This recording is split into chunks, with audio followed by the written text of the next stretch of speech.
بسم الله الرحمن الرحيم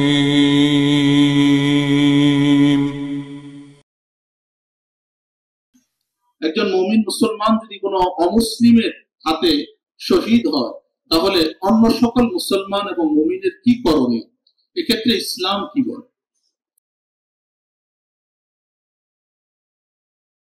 দেশের স্বাধীনতার উপরে হস্তক্ষেপ করতে চায় তখন একজন মুমিন মুসলমানের কি করণীয়? এ বিষয়ে ইসলামের দিক নির্দেশনা।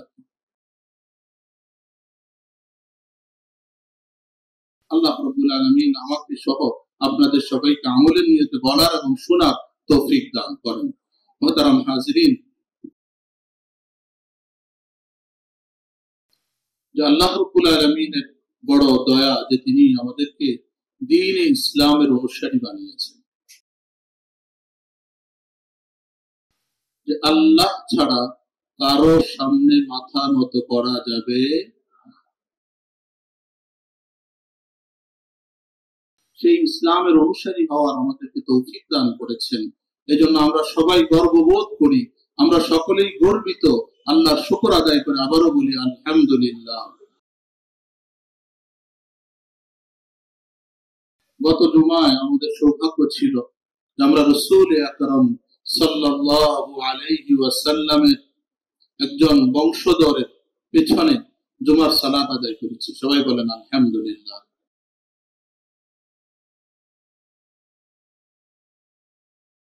আমাদের মসজিদকে বাহ্যিকভাবে যেমন সুন্দর করেছেন, অভ্যন্তরীণ ভাবে, রুহানি ভাবে এর থেকে আরো বেশি আল্লাহ তাআলা সৌন্দর্য দান করেন।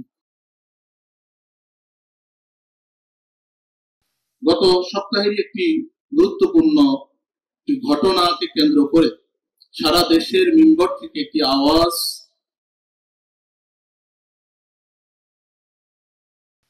শহীদ অ্যাডভোকেট আইনজীবী সাইফুল ইসলাম আরিফের হত্যাকাণ্ড, তার শাহাদাত এবং তার বিচার চেয়ে সকলেই দোয়া করেছেন এবং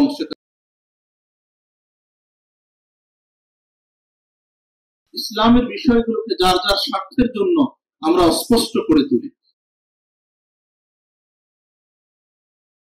কিন্তু ইসলামের যে আহ্বান আজ থেকে 1450 বছর আগে আহ্বান, সেটা স্পষ্ট। সৌদি আরবের তিনজনের টকশো আলোচনা চলছে। তো মিশরের যে সাহেব, উনি ওনার যখন বক্তব্য শেষ হয়েছে তখন বললেন যে আপনার কাছে আমার একটা প্রশ্ন, আপনি যা বলেছেন সেটা সত্য নাকি আল্লাহর কথা সত্য? আপনি যা বলেছেন, আপনি যে যুক্তি তর্ক দিয়ে বুঝালেন, এই কথা সত্য না আল্লাহর কালাম সত্য?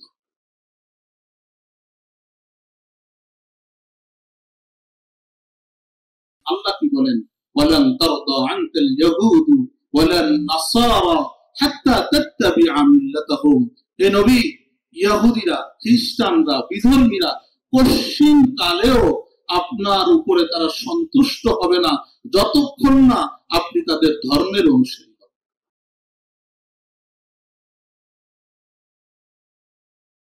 যতক্ষণ না তাদের খাতায় নাম না লেখাবেন ততক্ষণ পর্যন্ত তারা আপনার উপরে সন্তুষ্ট হবে না।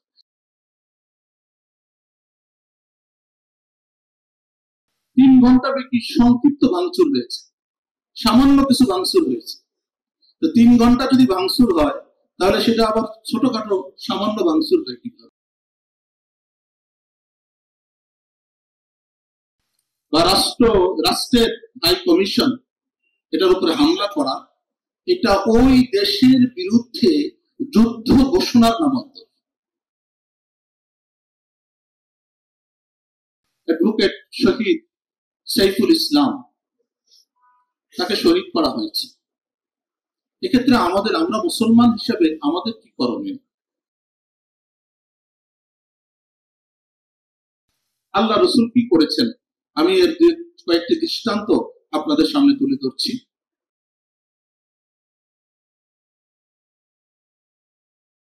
এরপরে যখন আল্লাহ রাসূল সাল্লাল্লাহু আলাইহি সাল্লাম মদিনাতুল মুনাওয়ারায় গেলেন, ওখানে ইসলামী রাষ্ট্র ব্যবস্থা চালু করলেন। তাদের মিত্রকে, এই যেখানে যারা আছে ইহুদি, তাদের মিত্রকে সহযোগিতা করে যদি কোনো মুসলমান বা অন্য কোনো দলের উপরে যদি কেউ আঘাত হানে, তাহলে তাকে ছাড় দেওয়া হবে।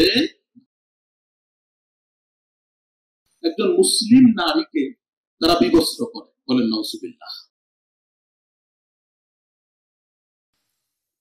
প্রতিবাদে একজন মুসলমান যুবক এগিয়ে আসলে এই ইহুদিরা মিলে, সে যদি একা ছিল, তারা তাকে হত্যা করে, মুসলিম যুবককে।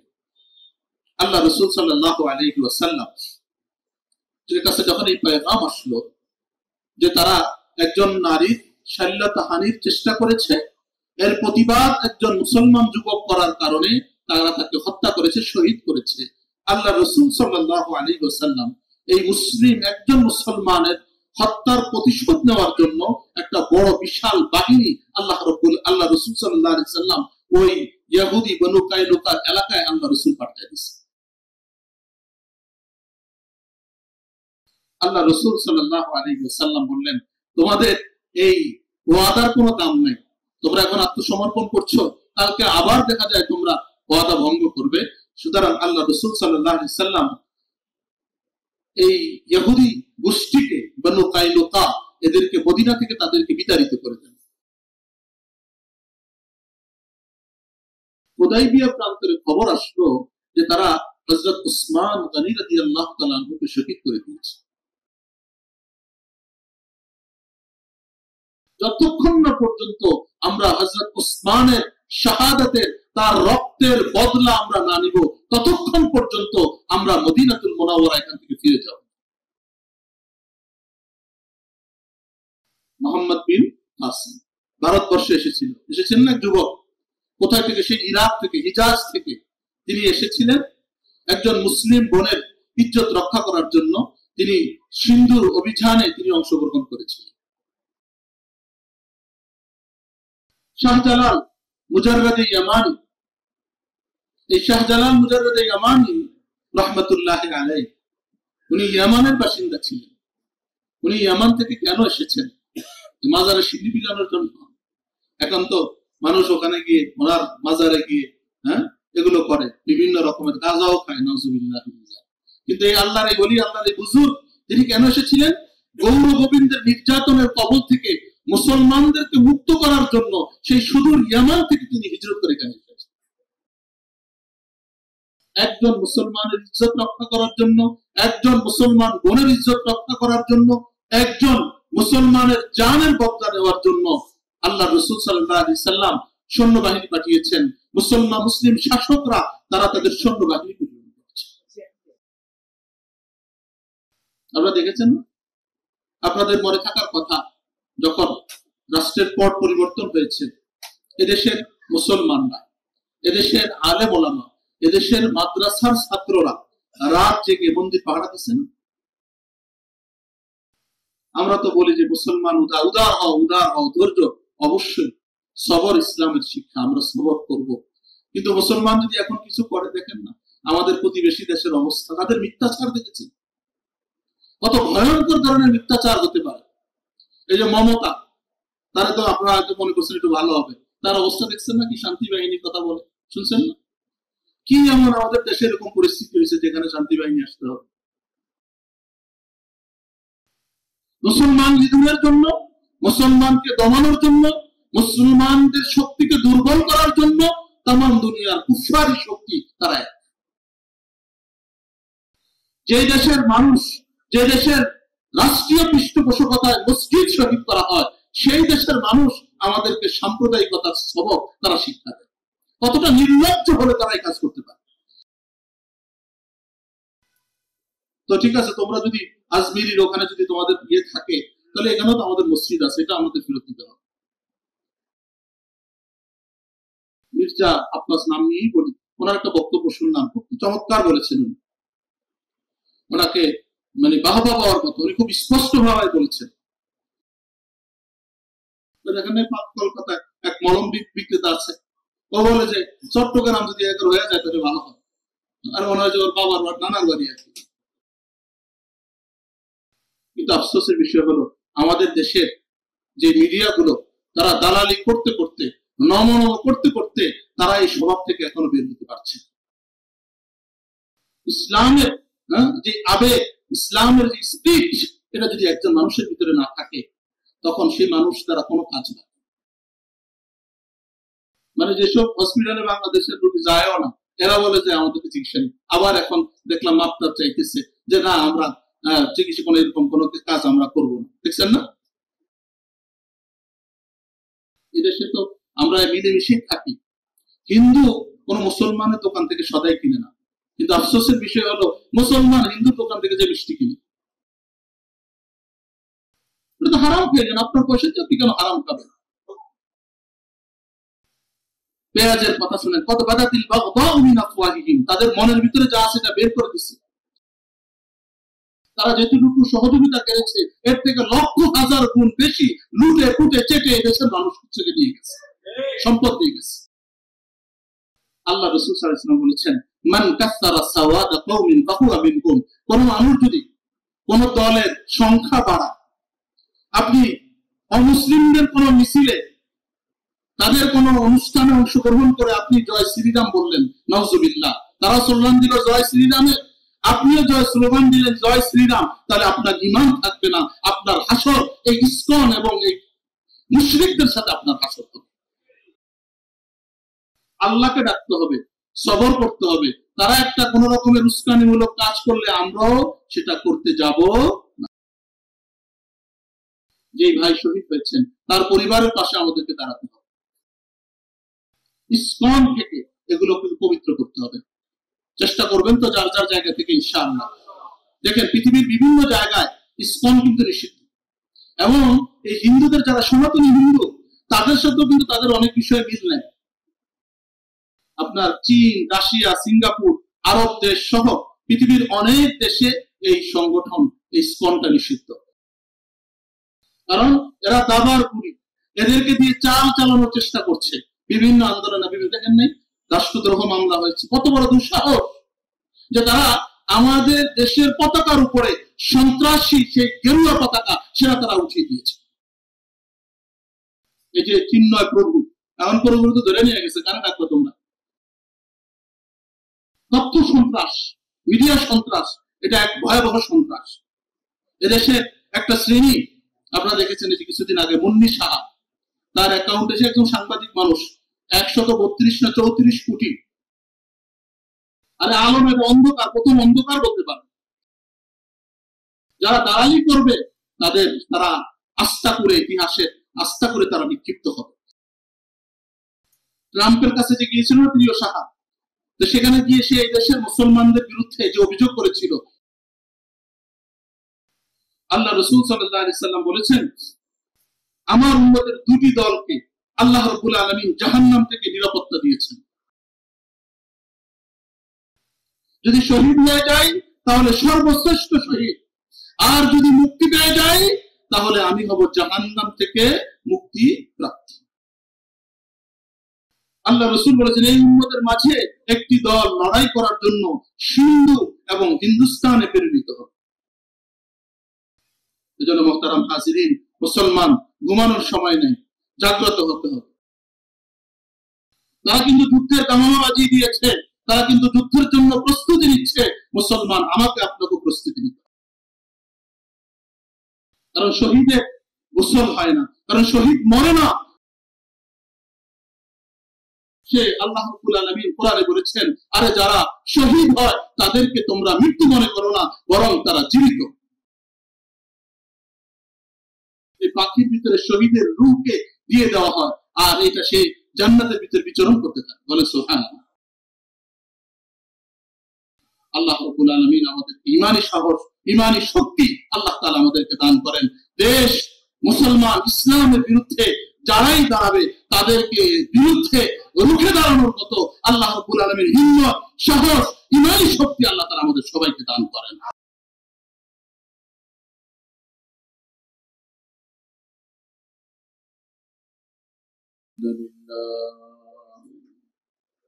الحمد لله نحمده ونستعينه ونستغفره ونعوذ بالله من شرور أنفسنا ومن سيئات أعمالنا من يهده الله فلا مضل له ومن يضلله فلا هادي له ونشهد أن لا إله إلا الله وحده لا شريك له ونشهد أن سيدنا وسندنا وحبيبنا ومولانا محمدا عبده ورسوله صلى الله تعالى عليه وعلى آله وأصحابه وبارك وسلم تسليما كثيرا أما بعد فأعوذ بالله من الشيطان الرجيم بسم الله الرحمن الرحيم لتجدن أشد الناس عداوة للذين آمنوا اليهود والذين أشركوا ولتجدن أقربهم مودة للذين آمنوا الذين قالوا إنا نصارى ذلك بأن منهم قسيسين ورهبانا وأنهم لا يستكبرون وعن أبي هريرة رضي الله تعالى عنه قال وعدنا رسول الله صلى الله عليه وسلم غزوة الهند فإن أدركها أنفذ فيها نفسي ومالي فإن أقتل كنت من أفضل الشهداء وإن أرجع فأنا أبو هريرة المحرر رواه النسائي وقال تعالى إن الله وملائكته يصلون على النبي يا أيها الذين آمنوا صلوا عليه وسلموا تسليما اللهم صل على محمد وعلى آل محمد كما صليت على إبراهيم وعلى آل إبراهيم إنك حميد مجيد اللهم بارك على محمد وعلى آل محمد كما باركت على إبراهيم وعلى آل إبراهيم إنك حميد مجيد بلغ العلا بكماله كشف الدجى بجماله حسنت جميع خصاله صلوا عليه وآله محترم মুকাররম সম্মানিত মুসল্লিয়ান কিরাম আমরা সর্বপ্রথম মহান রব্বুল আলামিনের দরবারে শুকরিয়া জ্ঞাপন করব যেহেতু আল্লাহ রব্বুল আলামিন আমাদেরকে মুমিন মুসলমান ঈমানদার হিসেবে আমাদেরকে সৃষ্টি করেছেন এজন্য আমরা সবাই কালিমাতুশ শুকর আদায় করি আলহামদুলিল্লাহ আল্লাহ রাব্বুল আলামিনের মেহেরবানি দয়া যে তিনি আমাদেরকে জুমাবারে যথাসময়ে তার ঘরে উপস্থিত হওয়ার মতো সৌভাগ্য দান করেছেন এজন্য আমরা সকলেই বলি আলহামদুলিল্লাহ মোহতারাম হাজিরিন যে আল্লাহ রাব্বুল আলামিনের বড় দয়া যে তিনি আমাদেরকে দ্বীনে ইসলামের অনুসারী বানিয়েছেন যেই দ্বীনের শিক্ষা যে আল্লাহ ছাড়া কারো সামনে মাথা নত করা যাবে মুমিন সাজদা করবে শুধু কাকে আল্লাহ মাথা ঝুঁকাবে তাহলে কোমর ঝুঁকানো যাবে কি মনে করেন দাদা বাবুদের সামনে যেভাবে যে করা যাবে আল্লাহু আকবার। তাহলে মুমিন যা কিছু ঝুঁকাবে কার সামনে ঝুঁকাবে? আল্লাহর সামনে। ইন্নাদ-দীনা ইনদাল্লাহিল ইসলাম। আল্লাহ রাব্বুল আলামিনের কাছে দ্বীন কেবলমাত্র মনোনীত দ্বীন কয়টা? একটা, সেটার নাম ইসলাম। আল্লাহ সেই ইসলামের অনুসারী হওয়ার আমাদেরকে তৌফিক দান করেছেন। এজন্য আমরা সবাই গর্ববোধ করি, আমরা সকলেই গর্বিত। আল্লাহর শুকর আদায় করে আবারও বলি আলহামদুলিল্লাহ। মোহতারাম হাজিরিন, গত জুমায় আমাদের সৌভাগ্য ছিল যে আমরা রাসূল আকরাম সাল্লাল্লাহু আলাইহি ওয়াসাল্লামের একজন বংশধরের পেছনে জুমার সালাত আদায় করেছি। সবাই বলেন আলহামদুলিল্লাহ। আজ থেকে 1450 বছর আগে যখন নবী জীবিত ছিলেন, তার পেছনে সাহাবায়ে কেরাম রাদিয়াল্লাহু তাআলা আনহুম আজমাইন নামাজ পড়েছে। আর তার এই ধারাবাহিকতায় আমরা নবীর খানদানের, নবীর বংশের, যাদের দেহে নবীর রক্ত প্রবাহিত, সেই মানুষের পিছনে আল্লাহ রাব্বুল আলামিন আমাদের এই মাতৃভূমিতে থেকে জুমার সালাত আদায় করার মতো সৌভাগ্য দান করেছেন। এজন্য আমরা আবারও বলি আলহামদুলিল্লাহ। মেহমান যিনি এসেছেন, উনি আপনাদেরকে দেখে, আপনাদের মসজিদ দেখে অনেক খুশি হয়েছেন। একটু আমার বয়ানের ভিতরে উনি বলেছেন, এখান থেকে যাওয়ার পরেও উনি এটা অভিব্যক্তি করার প্রয়াস করেছেন, ইনশাআল্লাহ আবার যখন সামনে তিনি আসবেন, তার যেন এই মসজিদে প্রোগ্রাম রাখা হয়, তিনি এখানে আসবেন। আলহামদুলিল্লাহ, এটা আমাদের জন্য সৌভাগ্যের বিষয় যে নবীর খানদানের মানুষ, একজন আল্লাহওয়ালা বুজুর্গ মানুষের পিছনে আমরা নামাজ পড়তে পেরেছি, এবং তিনি এসে আমাদের এখানের পরিবেশ দেখে তিনি সন্তুষ্টি প্রকাশ করেছেন। আল্লাহ রাব্বুল আলামিন আমাদের মসজিদকে বাহ্যিকভাবে যেমন সুন্দর করেছেন, অভ্যন্তরীণ ভাবে, রুহানি ভাবে এর থেকে আরো বেশি আল্লাহ তাআলা সৌন্দর্য দান করেন। মোহতারাম হাজিরিন, যেহেতু আমরা আওলাদে রাসূলের পিছনে নামাজ পড়েছি, উনি বয়ান করেছেন, উনি ওনার মতো করেছেন। গত সপ্তাহের একটি গুরুত্বপূর্ণ ঘটনাকে কেন্দ্র করে সারা দেশের মিম্বর থেকে একটি আওয়াজ উচ্চারিত হয়েছিল। সেটা হলো শহীদ অ্যাডভোকেট আইনজীবী সাইফুল ইসলাম আরিফের হত্যাকাণ্ড, তার শাহাদাত এবং তার বিচার চেয়ে সকলেই দোয়া করেছেন এবং সেটা আওয়াজ তুলেছেন।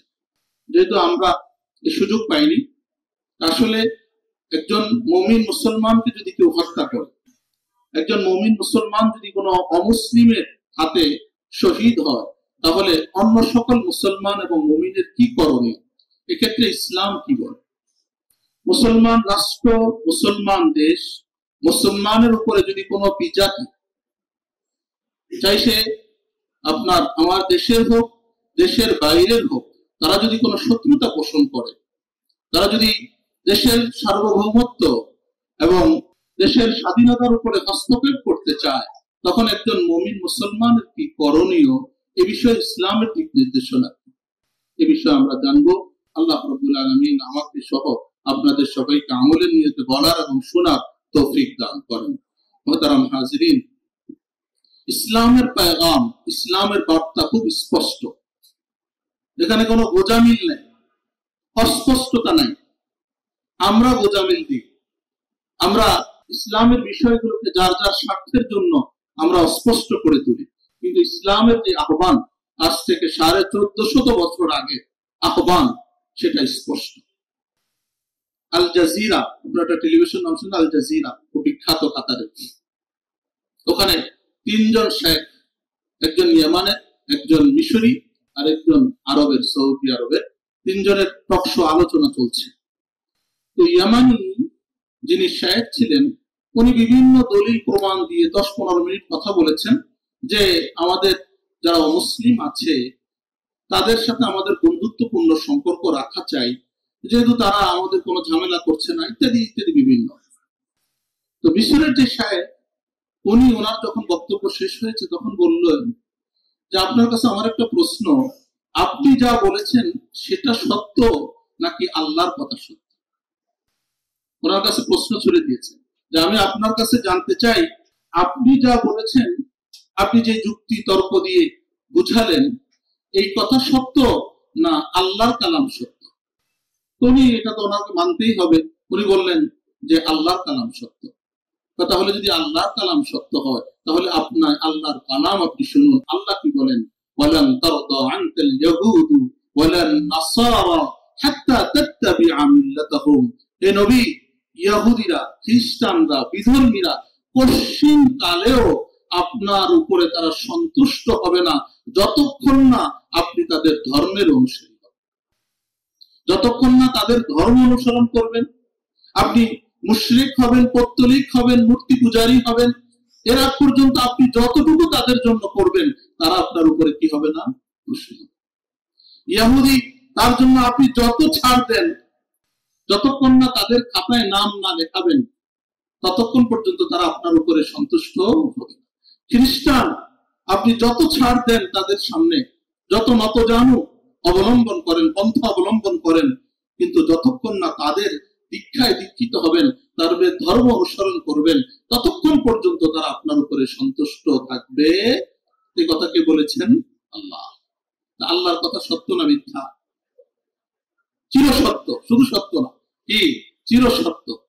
আল্লাহ রাব্বুল আলামিন এই বিষয়টাকে খুব স্পষ্ট করেছেন। এই জন্য মুহতারাম হাজিরিন, আজকে আমাদের দেশের মানুষ, হয়তো গুটি কয়েক মানুষ ছাড়া, তারা তাদের স্বার্থের জন্য তাদের কথা বাদ দিয়ে দেশের সংখ্যাগরিষ্ঠ মানুষ, বলতে পারেন 90% মানুষ, তারা দেশের স্বাধীনতা, তাদের দেশের সার্বভৌমত্ব এ ব্যাপারে তারা এক, এবং কারো দাদাগিরি, তাদের কোনো মাস্তানি, এ দেশের উপরে কোনো দখলদারিত্ব, প্রভাব, এটা তারা মেনে নিতে রাজি। আপনারা দেখেছেন কয়েকদিন আগে আমাদের প্রতিবেশী দেশে, ওখানে যে বাংলাদেশ হাই কমিশনের উপর হামলা হয়েছে, দেখেছেন না? সব মিডিয়াগুলোতে এসেছে। যদিও কিছু কিছু মিডিয়া এখানেও তারা লুকোচুরি করেছে। আমাদের দেশের প্রথম সারির মিডিয়া প্রথম আলো, তারা যে এটাকে নিয়ে সংবাদ পরিবেশন করেছেন, ওখানে তারা বলেছেন যে 3 ঘন্টা ব্যাপী সংক্ষিপ্ত ভাঙচুর হয়েছে, সামান্য কিছু ভাঙচুর হয়েছে। তো 3 ঘন্টা যদি ভাঙচুর হয় তাহলে সেটা আবার ছোটখাটো সামান্য ভাঙচুর হয় কিভাবে? আসলে মানুষ তাদের চরিত্র পাল্টাতে পারে না। আল্লাহু আকবার। কোন রাষ্ট্রদূতের উপরে হামলা করা বা রাষ্ট্রের হাই কমিশন এটার উপরে হামলা করা, এটা ওই দেশের বিরুদ্ধে যুদ্ধ ঘোষণার নামান্তর। এটা কোনো সভ্য জাতি পৃথিবীর ইতিহাসে এটা কোনো দৃষ্টান্ত পাওয়া যায় না যে তারা অন্য কোন দেশের রাষ্ট্র যে দূত আছে বা রাষ্ট্র হাই কমিশন আছে এটার উপরে তারা নগ্নভাবে হামলা করে। আমাদের দেশেও দেখেছেন অতীতে বিভিন্ন সময় বিভিন্ন দেশের রাষ্ট্রীয় দূতাবাসের দিকে লোকজন গিয়েছে, লং মার্চ করেছে, কিন্তু আমাদের দেশের নিরাপত্তা বাহিনী ধারে কাছে যেতে দেয়নি। এটাই স্বাভাবিক।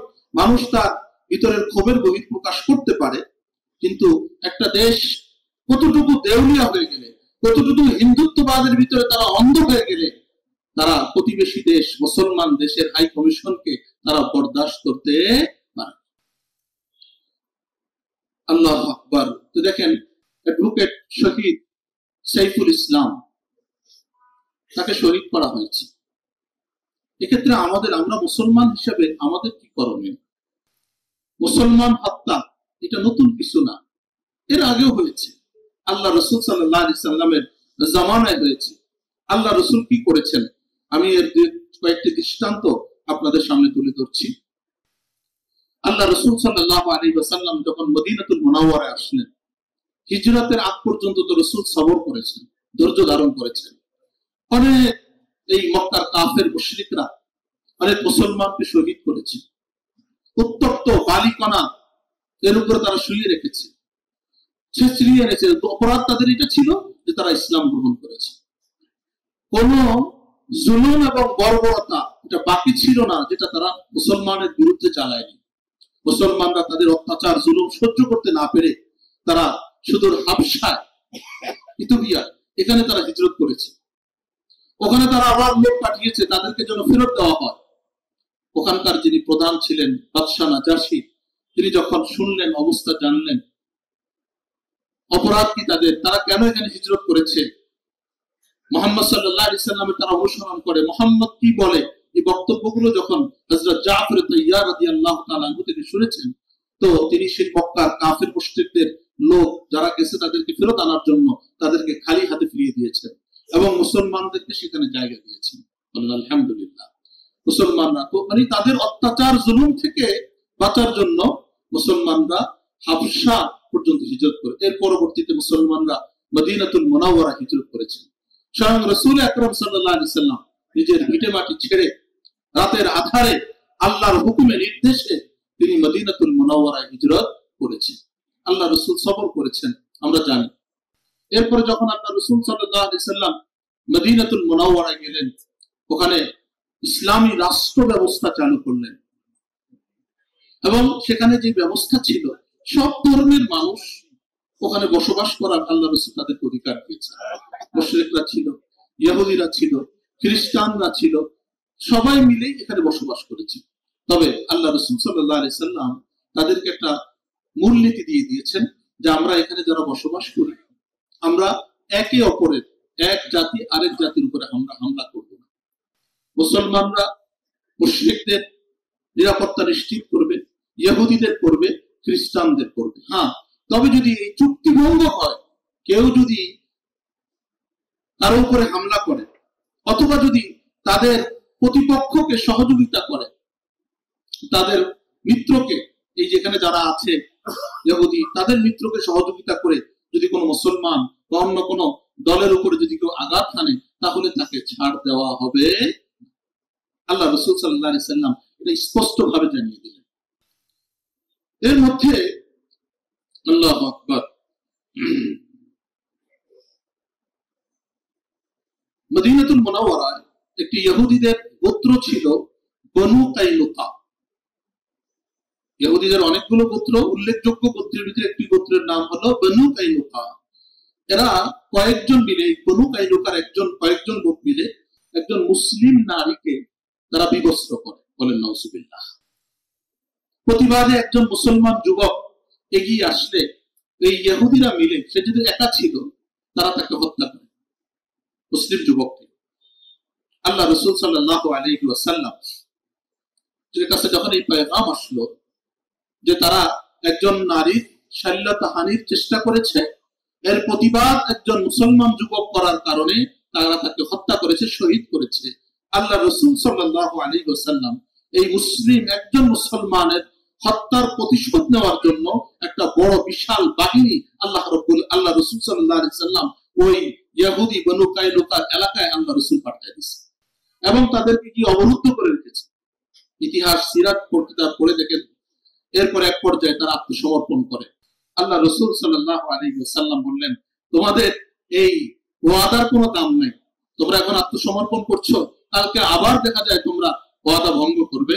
সুতরাং আল্লাহ রাসূল সাল্লাল্লাহু আলাইহি ওয়াসাল্লাম এই ইহুদি গোষ্ঠীকে, বনু কাইনুকা, এদেরকে মদিনা থেকে তাদেরকে বিতাড়িত করে দেন, তাদেরকে বহিষ্কার করে দেন। আল্লাহু আকবার। তাহলে একজন যুবক, একজন মুসলমানের হত্যার মোকাবেলা শাস্তি স্বরূপ আল্লাহ রাসূল সাল্লাল্লাহু আলাইহি ওয়াসাল্লাম পুরো এই ইহুদি গোষ্ঠীকে মদিনাতুল মুনাওয়ারা থেকে আল্লাহ রাসূল কি করেছেন? বহিষ্কার করেছেন। আরো দৃষ্টান্ত দেন।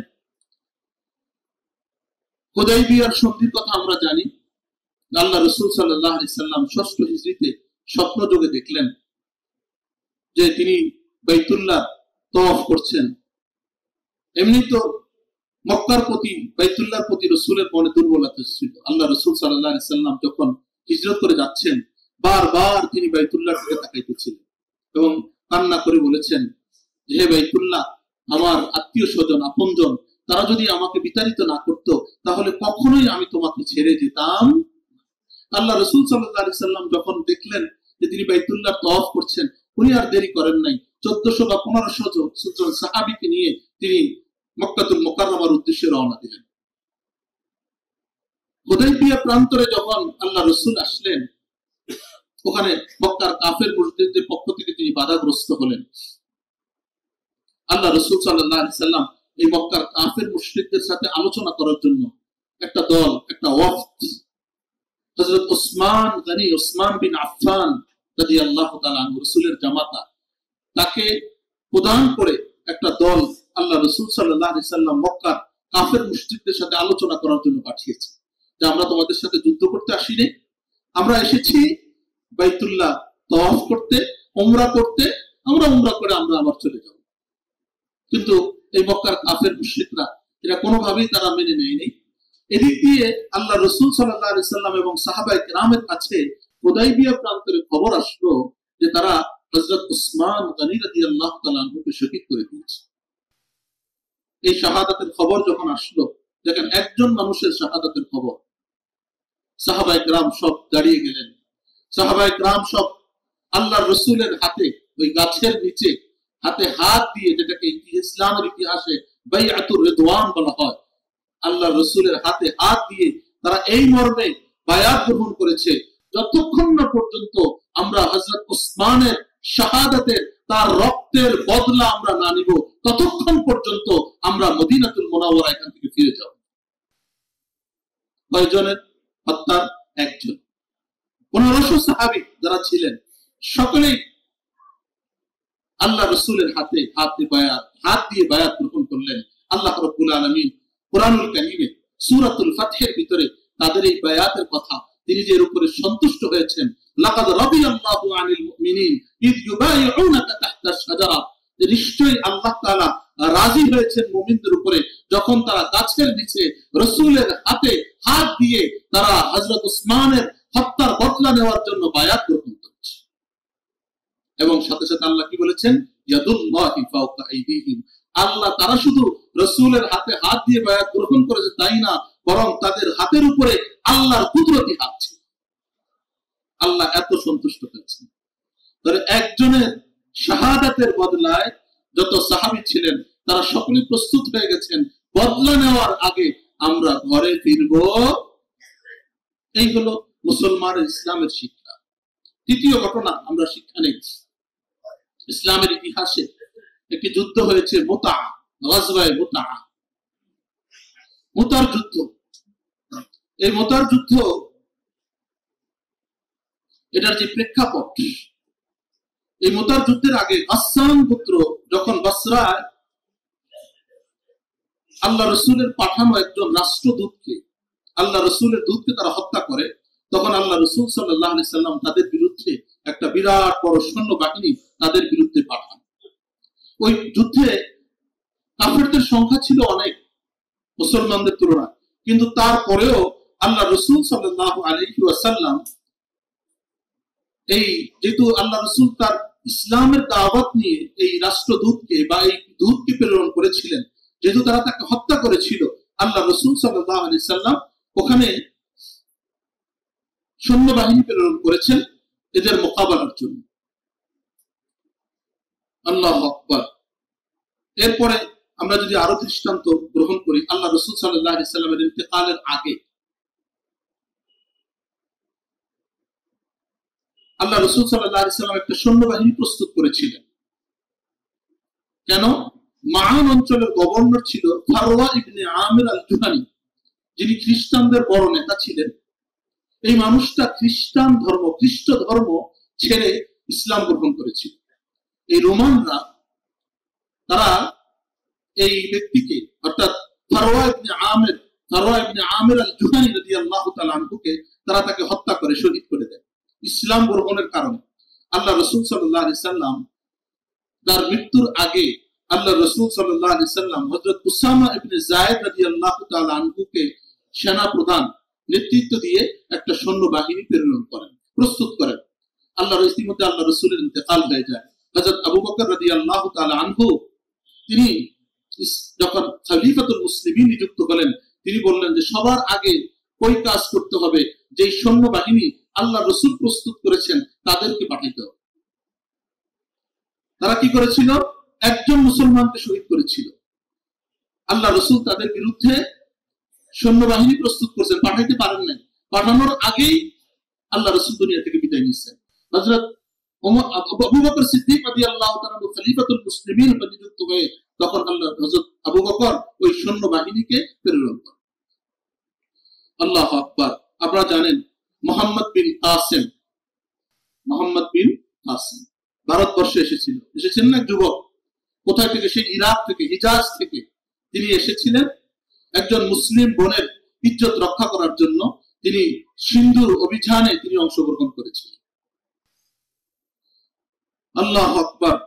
শাহজালাল মুজাররাদে ইয়ামানি, এই শাহজালাল মুজাররাদে ইয়ামানি রাহমাতুল্লাহ আলাইহি, উনি ইয়ামানের বাসিন্দা ছিলেন। উনি ইয়ামান থেকে কেন এসেছেন? মাজারে সিঁড়ি বিলানোর জন্য। এখন তো মানুষ ওখানে গিয়ে, ওনার মাজারে গিয়ে এগুলো করে, বিভিন্ন রকমের গাঁজাও খায়, নাউজুবিল্লাহ। কিন্তু এই আল্লাহর এই ওলি, আল্লাহর এই বুজুর্গ, তিনি কেন এসেছিলেন? গৌর গোবিন্দের নির্যাতনের কবল থেকে মুসলমানদেরকে মুক্ত করার জন্য সেই সুদূর ইয়ামান থেকে তিনি হিজরত করে এখানে এসেছেন। আল্লাহু আকবার। এবং এখানে সিলেটে তিনি এসেছেন, এবং বহু নজির, এরকম অসংখ্য নজির ইসলামের ইতিহাসে আছে যে মুসলমানকে উদ্ধার করার জন্য, একজন মুসলমানের ইজ্জত রক্ষা করার জন্য, একজন মুসলমান বোনের ইজ্জত রক্ষা করার জন্য, একজন মুসলমানের জানের বদলা নেওয়ার জন্য আল্লাহ রাসূল সাল্লাল্লাহু আলাইহি সাল্লাম সৈন্যবাহিনী পাঠিয়েছেন। মুসলিম শাসকরা তারা তাদের সৈন্যবাহিনী প্রেরণ করেছে। আল্লাহু আকবার। তাহলে এই যে আমাদের একজন মুসলিম ভাইয়ের উপরে হামলা হলো, তাকে শহীদ করে দেওয়া হলো,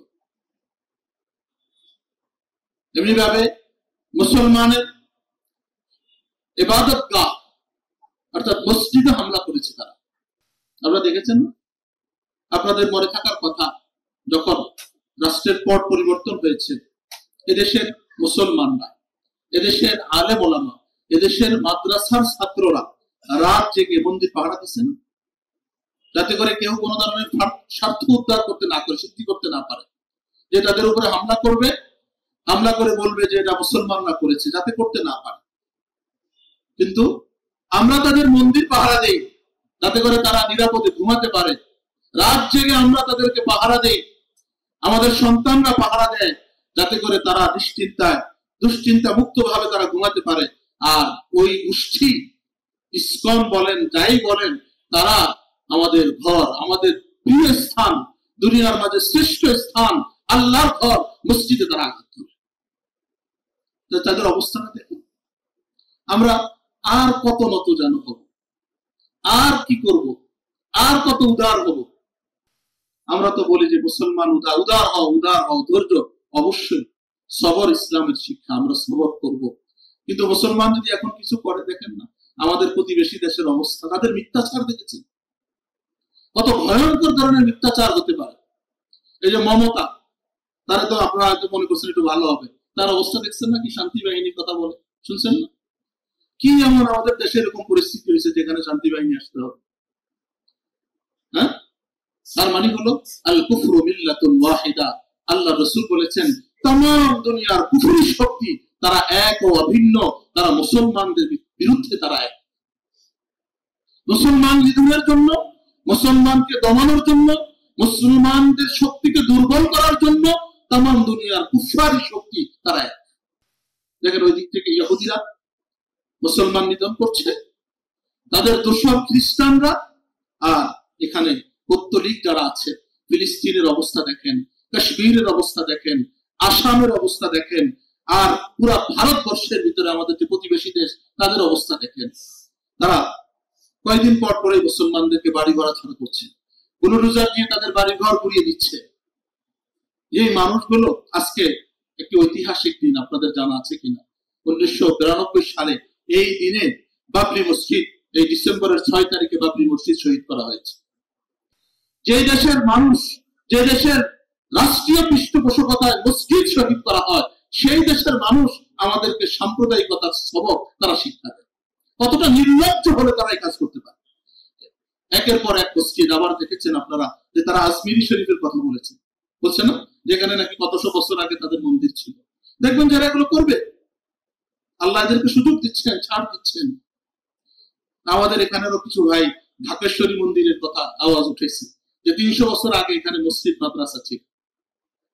তো আমাদের এখানে নাকি এটা যাদের ছিল আল্লাহু আলাম, আমি জানি না, বাকি এটা দেখছি যে এই বিষয়টা যে 300 বছর আগেই ঢাকেশ্বরী মন্দির এটা মুসলমানদের দেওয়া, এখানে মসজিদ ছিল।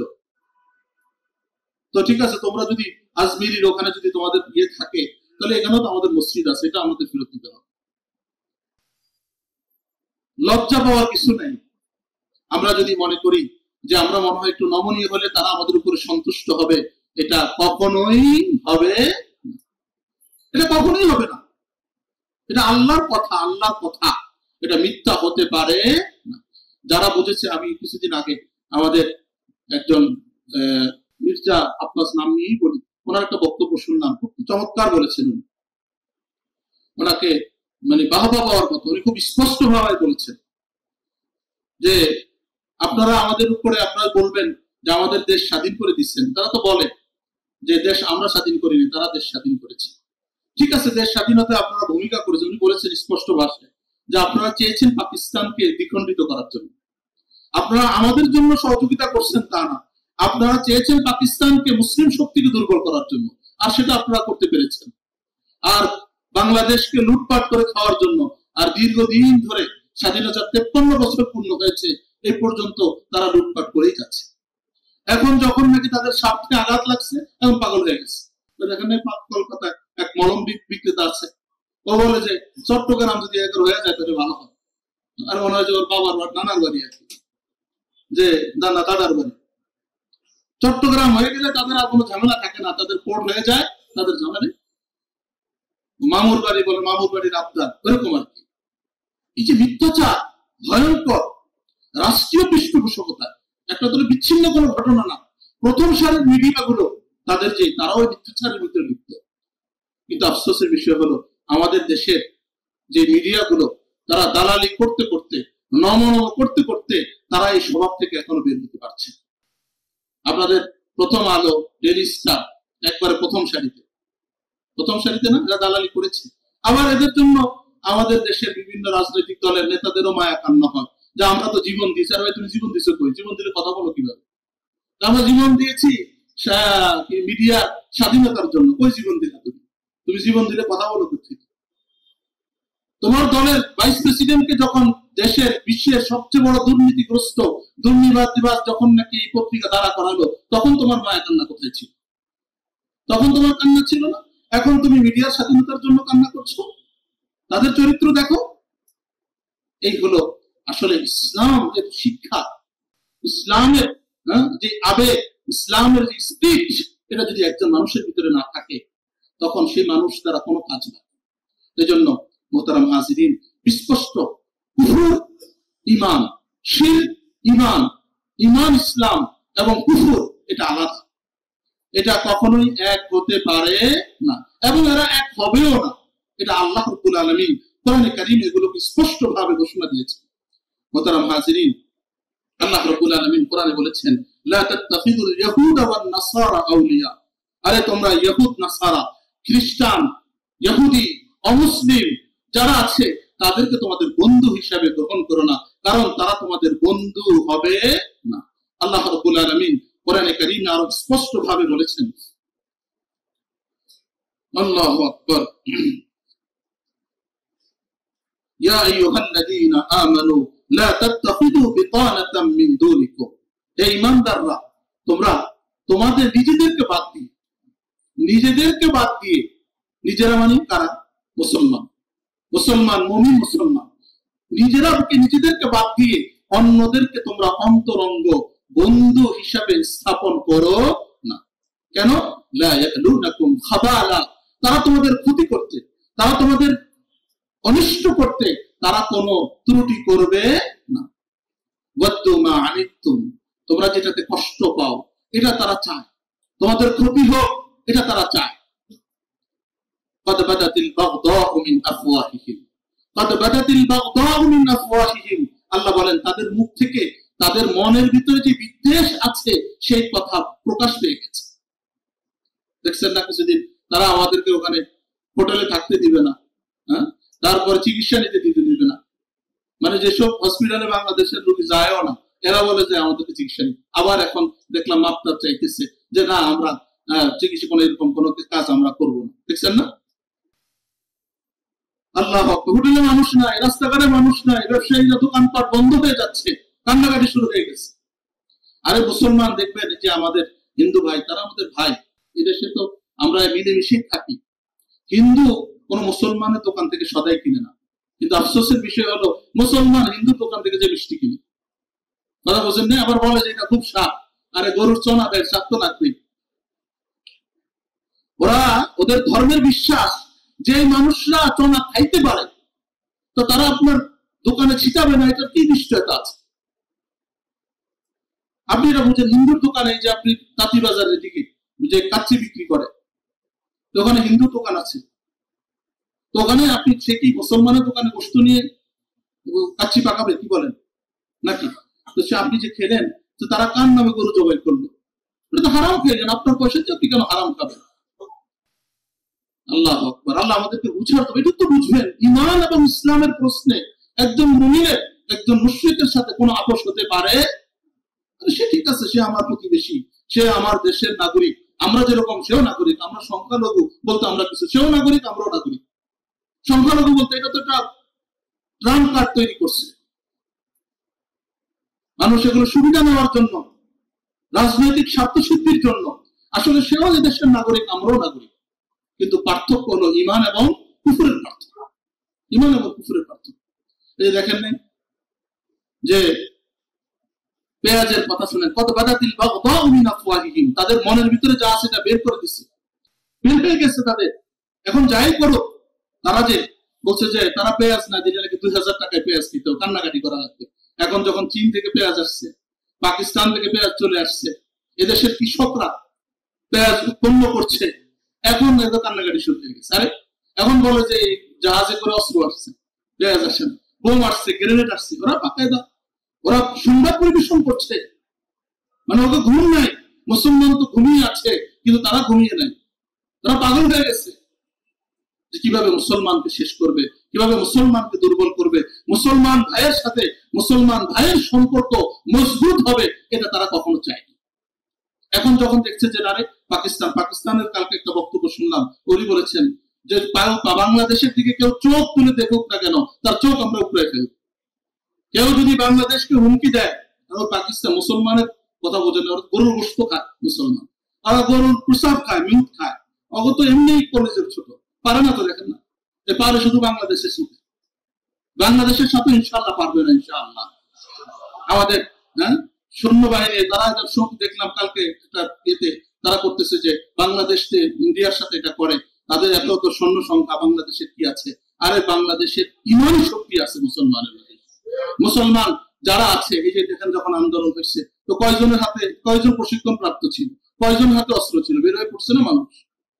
তো এরকম ঠিকই স্বাধীনতা যুদ্ধের ইতিহাস দেখেন, এই স্বাধীনতা যুদ্ধের ইতিহাস দেখেন, ৭১-এ কয়জন ট্রেনিং প্রাপ্ত ছিল, কয়জনের কাছে অস্ত্র ছিল, তো দেশ স্বাধীন হয়েছে। ঠিক আছে, হয়তো তারা আমাদেরকে সহযোগিতা করেছে তাদের স্বার্থের জন্য, তারা যেটুকু সহযোগিতা করেছে এর থেকে লক্ষ হাজার গুণ বেশি লুটে ফুটে চেটে দেশের মানুষ থেকে নিয়ে গেছে, সম্পদ দিয়ে গেছে। এই জন্য মোহতারাম হাজিরিন, বলার উদ্দেশ্য হলো আমরা মুমিন মুসলমান, আমরা ঘুমিয়ে আছি, তারা ঘুমিয়ে নেই। তারা যুদ্ধের কি হতে পারে, এদেশের মুসলমানের সাথে তাদের যুদ্ধ হলে সেটার পরিণাম কি হতে পারে, বহির্বিশ্বের থেকে কি ধরনের, এগুলো কিন্তু তারা সব পর্যবেক্ষণ করছে।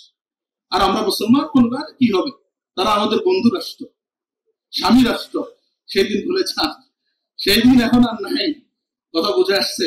এই জন্য মোহতারাম হাজিরিন, ইমানি শক্তি, আমি আপনাদেরকে আল্লাহ রসুলের হাদিস করেছি, আল্লাহ রসুল গজওয়াতুল হিন্দের কথা বলেছেন, এই হিন্দুস্তানে গজওয়া হবে, সেই গজওয়ার কথা আমি আপনাদেরকে শোনাবো। আল্লাহ রসুল আজ থেকে 1450 বছর আগে সেই যুদ্ধের ঘোষণা, সেই ভবিষ্যৎবাণী আল্লাহ রসুল করে গেছে। মোহতারাম হাজিরিন, এই জন্য ঈমান এবং কুফর এগুলো এক হতে পারে না।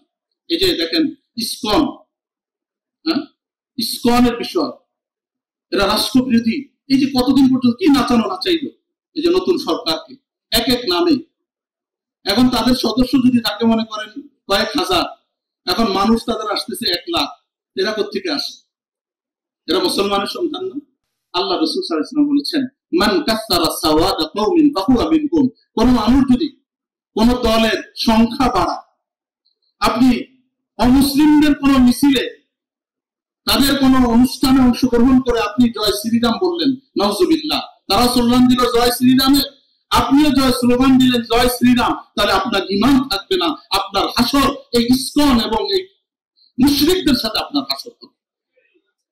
এই যে মুসলমানের সন্তান যেই দলেরই করেন না কেন, আপনি যদি সেই অন্য অমুসলিমদের দলভুক্ত তাদের প্রোগ্রামে অংশগ্রহণ করে সেখানে অংশগ্রহণ করেন, তাদের সংখ্যা বাড়ান, তাহলে আপনার হাসর রাসূলুল্লাহ সাল্লাল্লাহু আলাইহি ওয়াসাল্লামের ভাষ্য অনুযায়ী তাদের সাথে আপনার হাসর হবে। কি বলেন? এরকম আসবেতেছি কি হইতেছে না? আল্লাহ আমাদেরকে বুঝার তৌফিক দান করেন। আল্লাহ রাব্বুল আলামিন কোরআনে কারীমে আল্লাহ রাব্বুল আলামিন সূরাতুল মাঈদা ৮২ নং আয়াতে বলেছেন, লা তাজিদান্না আশাদ্দান নাসি আদাওয়াতান লিল্লাযিনা আমানুল ইয়াহুদ ওয়াল্লাযিনা আশরাকু। হে নবী, আপনি মুসলমানদের প্রতি কঠোর ভাব শত্রুতা পোষণকারী হিসাবে ইহুদি এবং হিন্দু মুশরিকদেরকে আপনি পাবেন। মুসলমানরা দেখেন, দুনিয়ার চিত্র দেখেন, ওই দিক থেকে ইহুদিরা মুসলমান নিধন করছে, আর অন্য দিক থেকে হিন্দুরা মুশরিকরা একাত্তা হচ্ছে মুসলমানদেরকে ধ্বংস করার জন্য। এটা আল্লাহর কথা। আল্লাহ বলে গেছেন, কোরআনুল কারীম স্পষ্ট ভাবে বলেছেন আল্লাহ রাব্বুল আলামিন, যে সবচেয়ে বেশি মুসলমানের ব্যাপারে শত্রুতা পোষণকারী হলো ইহুদি এবং তারা মুশরিক। আল্লাহ রাব্বুল আলামিন আমাদেরকে বুঝার তৌফিক দান করেন।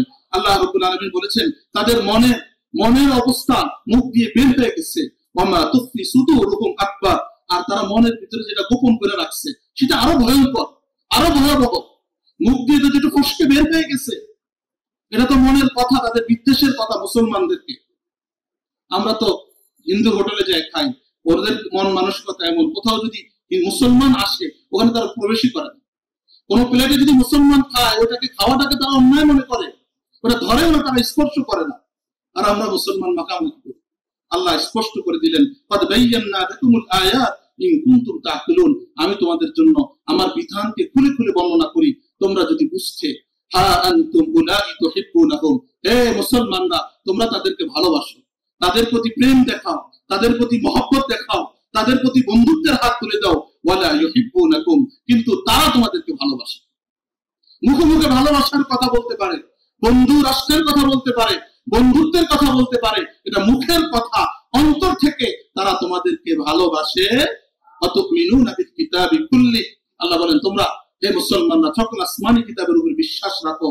ওয়া ইযা লাকুকুম ক্বালু আমান্না, এরা তোমাদের সামনে যখন, এই মুনাফিক চরিত্রের মানুষরা এরা তোমাদের সাথে যখন সাক্ষাৎ করে তখন বলে যে আমরা ঈমান এনেছি। ওয়া ইযা খালাউ আদ্দু আলাইকুমুল আনামিনা মিনাল গাইজ, তোমরা যখন চলে যাও, যখন তারা তোমাদের থেকে আড়ালে যায়, তখন রাগে ক্ষোভে তারা তাদের আঙ্গুল কামড়াইতে থাকে, রাগে ক্ষোভে আঙ্গুল কামড়াইতে থাকে। কুল মুতু বিগাইজিকুম ইন্নাল্লাহা আলিমুম বিযাতিস সুদূর, আল্লাহ বলেন, তোমরা তোমাদের এই ক্রোধ নিয়ে তোমরা মরো, তোমাদের লাফানো নিয়ে তোমরা মরো, তোমাদের লাফানো নিয়ে তোমরা মলম বিক্রি করতে থাকো, এটা আমাদের কিছু আসে যায় না।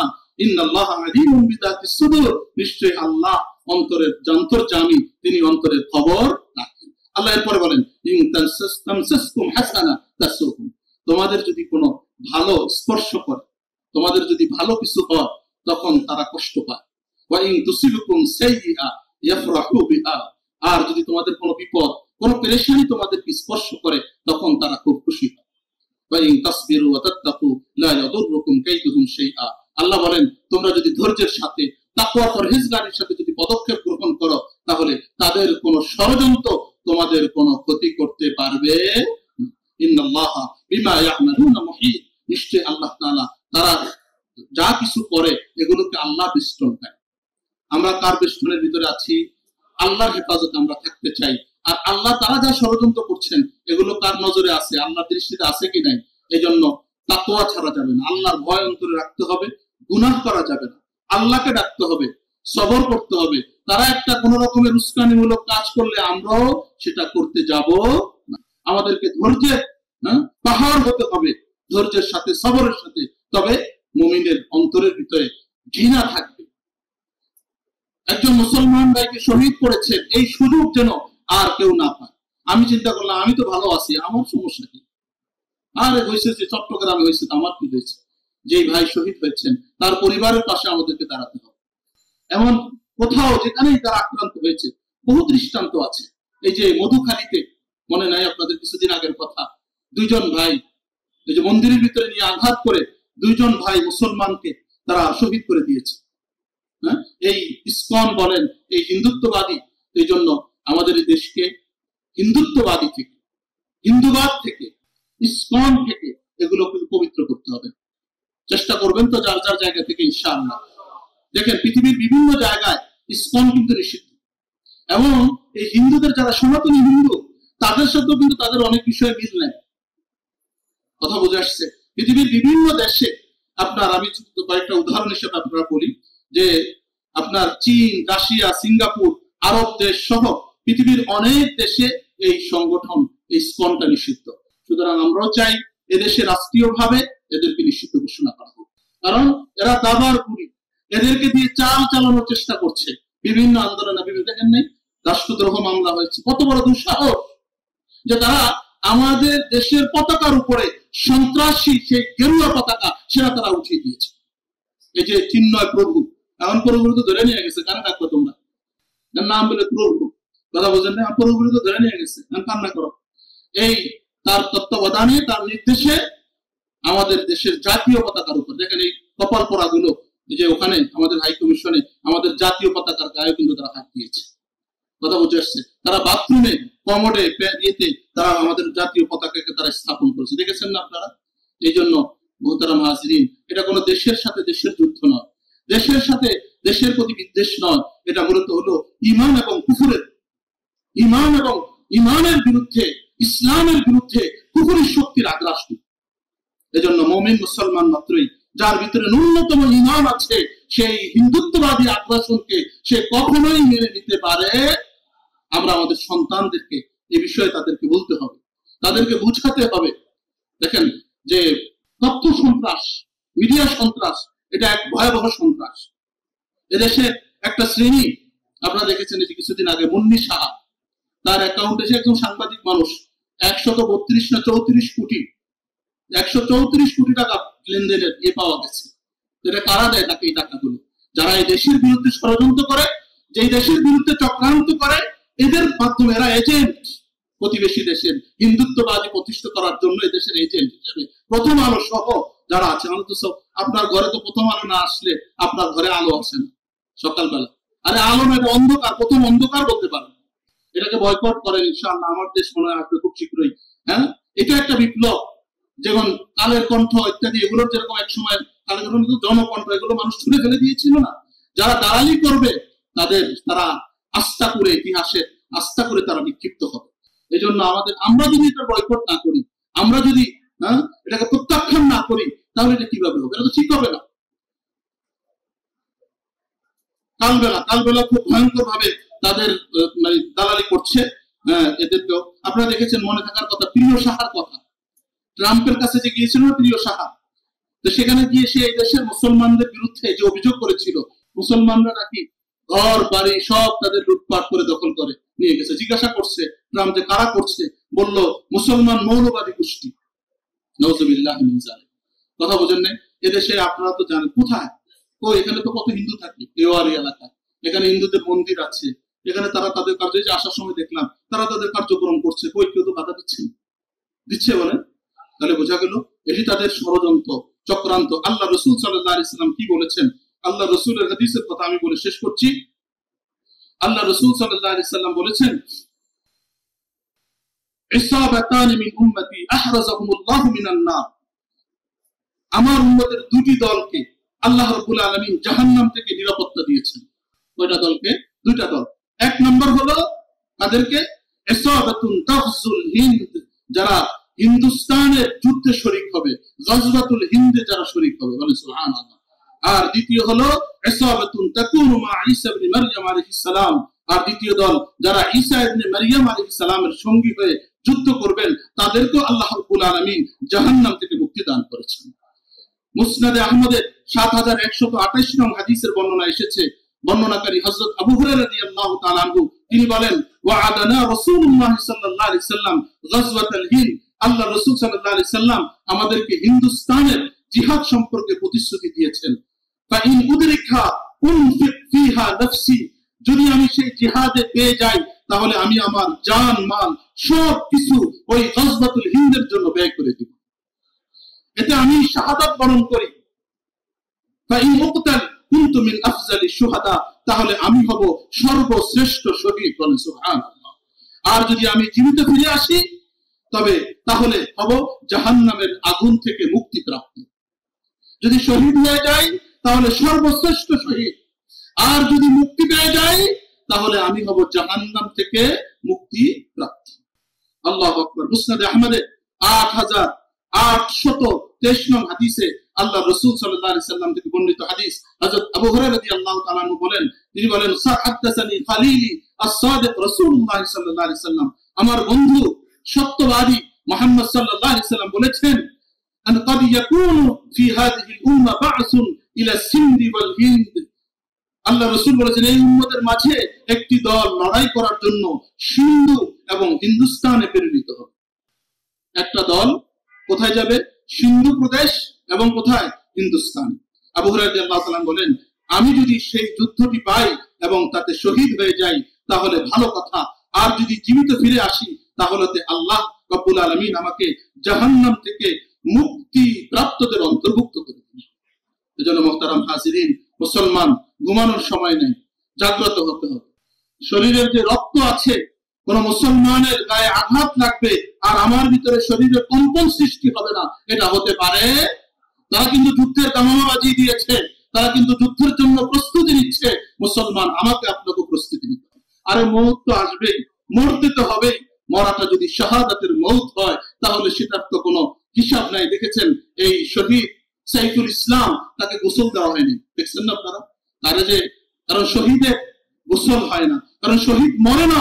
সে আল্লাহ রাব্বুল আলামিন কোরআনে বলেছেন, আরে যারা শহীদ হয় তাদেরকে তোমরা মৃত্যু মনে করো না, বরং তারা জীবিত। তারা জীবিত, এটা কে বলেছেন? আল্লাহ। তারা জান্নাতের ভিতরে পাখির ভিতরে, পাখি সবুজ রঙের পাখি, এই পাখির ভিতরে শহীদের রূহকে দিয়ে দেওয়া হয়, আর এটা সে জান্নাতের ভিতরে বিচরণ করতে থাকে। বলে সুবহানাল্লাহ। আল্লাহ রাসূল সাল্লাল্লাহু আলাইহি সাল্লাম বারবার বলেছেন, আমি চাই আমার জন্য যদি মৃত্যু হয় আমি আবার শাহাদাত বরণ করি, আবার জীবিত হই, আবার শাহাদাত বরণ করি, আবার আমার মৃত্যু হয় শাহাদাত, আবার আমি জীবিত হই, আবার আমি শাহাদাত বরণ করি।